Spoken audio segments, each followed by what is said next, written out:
Okay, so the first Japanese video we had for you was a day trip to Kyoto going on the Shinkansen. This is a day trip to Kamakura, which is only about 30 miles outside of Tokyo. So you take it using like the regular kind of Local line. local metro line, which is this. But when you get there, it's beautiful. Yeah. Considering it takes about 50 minutes. 50 minutes an Yeah. hour, something like that. It takes about an hour. So outside of Tokyo, an hour outside of Tokyo, 30 miles outside, you've got this. And it's just beautiful. I just really like that you've got all these kind of cute little houses in amongst all these like trees and nature. But ultimately, we went here to go and see him, the great Buddha. Now, we didn't know about this. We only found this out when there was a video showing it in the hostel. Yep. But we are so glad that we went. You just you can get the train near-ish. Yeah. But we just decided to walk because, look at it, it's beautiful. It was a lovely sunny day. It was beautiful that day. And it was just lovely. Yeah, I'm so glad we walked, because I think that if we'd taken the train, there was so much just incidental wee things that we would have missed. Yeah, totally. But you'll just be walking through, it looks all residential, and you'll see all these signs, and then all of a sudden, this temple just appears out of nowhere. But even still, it's like, it just looks like a torii in amongst some trees. It's like, oh, that's really pretty, kind of inconspicuous. Oh, it doesn't look like there's going to be much there. Let's just like, oh my dear God, look at it. Yeah. And he just appears in front of you. It's just incredible. So, a little bit of a story about this particular Buddha. It is, it's not like one piece, but it's made of several pieces of bronze that are put together. And originally, it was housed in a temple. Now, there was a tsunami, and the temple was washed away, but he remained. Then there was an earthquake, which kind of messed up all of the foundations. But again, he came out of it without a scratch on him. So this thing is built to last. Yeah. And you can go inside it, which is kind of cool. So that's what it looks like inside. Yep, the thing which you can just see down at the bottom, there's a black bar. That is one of the few additions made to protect him. A steel bar to protect, and the base had a bit of concrete added. Other than that, he is as he was built 800 years ago. Yeah, exactly. It's amazing. And there's a cute little garden behind him, which you've just seen there. Yep. Then we went onwards to this other temple. Now, this one I wasn't as impressed with when it came to like artifacts and things like that. Oh, and these were the children that you made friends with who asked to interview you for their school project.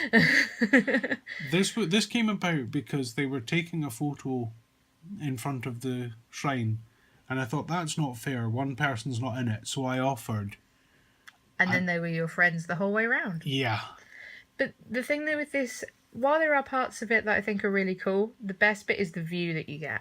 Oh, totally. You can't film inside the main kind of temple, obviously, so you won't see what's inside there, but you can see the view of everything, which is just amazing. Yeah. Oh, and they also had a food stand.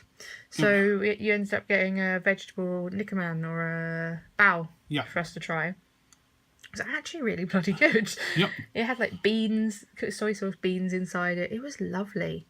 So we had that overlooking the view. Yep. And what a view. Indeed. And as you said, this is the first time we have actually been to a coastal town. Yeah, we've never been to a coastal town in Japan before, so this was amazing. Actually, me say I'm not that as impressed with this one as I was with the other one. That's a lie, really, because there's some kind of cool stuff in there. Yeah.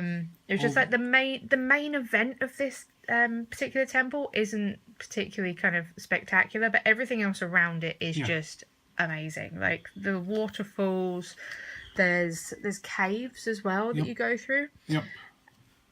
All the jizo that are about. Yep, it's awesome in its own way. Both of them rock. Both of them are worth a trip to go see.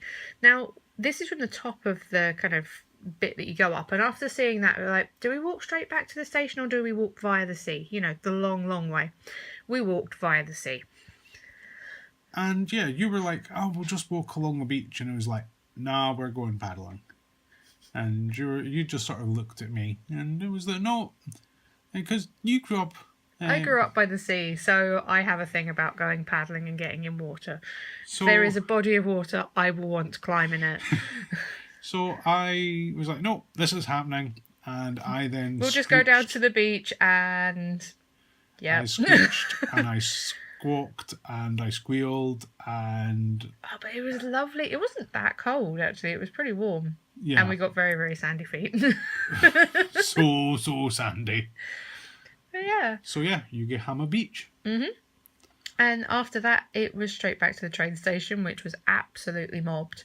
See, this is the other thing as well, because it's not the Shinkansen, you can't reserve seats or anything, so it's just like everyone in there. However, it does mean when you're standing that you get to see this incredible statue on the way back. Yep.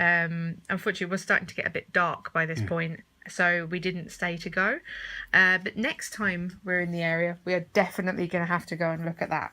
Absolutely. So there you go. Thank you for watching. Please don't forget to subscribe. Check us out on Patreon, and I will see you again later.